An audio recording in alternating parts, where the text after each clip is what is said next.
D'un travailleur décédé en 2011 vient d'obtenir un jugement en sa faveur et qui risque de faire jurisprudence. Écoutez, la Commission de la santé et de la sécurité au travail, la CSST, devra l'indemniser, et ce, même si son mari est décédé de la prise de médicaments à la suite d'un accident de travail. Jean-Michel Bourque.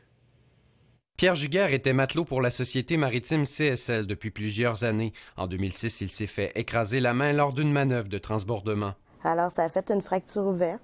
Il y a eu des opérations, il y a eu la prise de médicaments, il y a eu beaucoup de suivi médical, si on veut.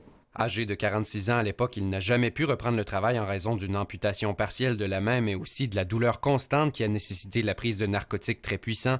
Le 26 décembre 2011, 5 ans après l'accident, Pierre Giguère a pris une trop grande quantité de médicaments, ce qui a provoqué sa mort. Est-ce que c'est parce que il était dans la douleur encore davantage? Est-ce que c'est parce qu'il voulait en finir? On ne le saura jamais. Mais ce qu'on sait, c'est que les médicaments qu'il a consommés étaient en relation avec sa blessure et étaient déjà payés par la CSST. Ça, je me suis dit, ça commence à faire pas mal de raisons qui nous permettraient de relier le décès à son accident.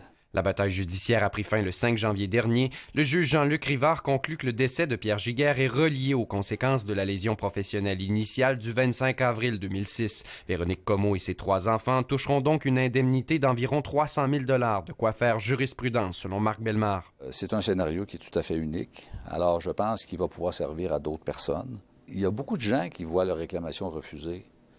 Et leur petit doigt leur dit que c'est acceptable. Alors, quand on pense que ce l'est, là, on doit contester. Je pense que le bon réflexe, c'est ça. La CSST a préféré ne pas commenter. Tu sais, c'était un père, c'était un frère, c'était un fils.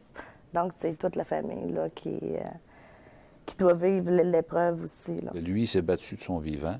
Alors, la famille s'est battue pour faire accepter la dernière étape. Pierre Giguère doit être très fier de sa femme aujourd'hui. Jean-Michel Bourque, TVA Nouvelles, à Québec.